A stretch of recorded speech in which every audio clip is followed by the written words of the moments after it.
मगाशी आपण शिक्षणाबद्दल बोललो तेव्हा मला एक गोष्ट जाणवली की आम्ही येताना सुद्धा या राधानगरी तालुक्यातून येताना म्हणजे ही बरीच जी गावं आहेत अगदी खाली फेजवडेपासून ते अगदी वरचा सगळा भाग तालुक्याचा मुख्य रोड तिथून येताना एक गोष्ट जाणवली की मुलं सकाळच्या वेळेला भरतीसाठी प्रयत्न करत आहेत. मग कुणी पोलीस भरतीसाठी प्रयत्न करतं, कुणाला आर्मीमध्ये जायचं आहे, ही त्यांची स्वप्न आहेत.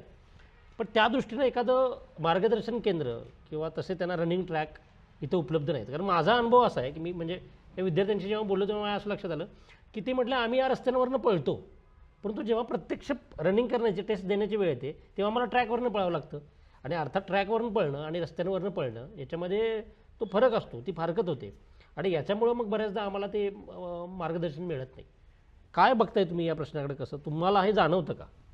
नाही, आता काय झालंय की एकतर भरती प्रक्रिया शासनाच्या माध्यमातून मोठ्या प्रमाणात सुरू आहेत आणि शहरातले मुलं जे आहेत ती तेवढी फिजिकली जेवढ्या ग्रामीण भागातल्या मुलांच्या तुलनेने तेवढी फिट नसतात. माझा काय आरोप नाही, ते आहेच, ते नैसर्गिक आहे. त्यामुळे अशा प्रकारच्या भरती प्रक्रियेमध्ये ग्रामीण भागातल्या मुलांचं उतरण्याचं किंवा भरती होण्याचं प्रमाण जास्त आहे.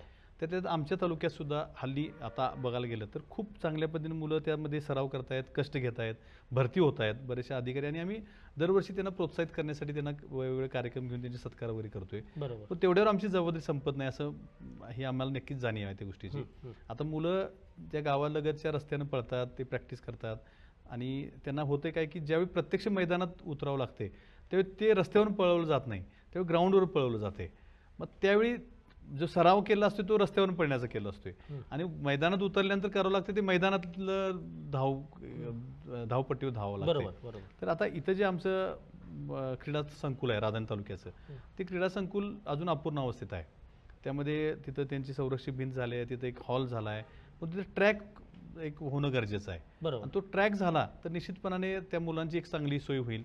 त्यासाठी आम्हाला भविष्यात त्यासाठी प्रयत्न करायचे. आणि त्याच्याबरोबर इथं त्या मुलांना योग्य मार्गदर्शन मिळावं त्यासाठी आमचं जे कॉलेजचा परिसर आहे त्याच्यावरती आम्ही असा विचार करतोय की त्यांना वेगवेगळी लेक्चर देता यावीत किंवा तिथं पूर्ण वेळ त्यांना लागणारी जी पुस्तकं आहेत किंवा त्यांना लागणारं जे काही इतर साहित्य आहे त्याची उपलब्धता. आता आम्ही काही ज्या स्पर्धा परीक्षा मार्गदर्शन केंद्रांचा अभ्यास करतोय की जेणेकरून त्या धर्तीवर इथं मुलांचे जे कल आहेत त्या पद्धतीचे इथं काही मार्गदर्शक बोलवता येतील काय, त्या पद्धतीने इथं त्यांना मदत करता येईल काय, असा प्रयत्न आमचा सुरू आहे.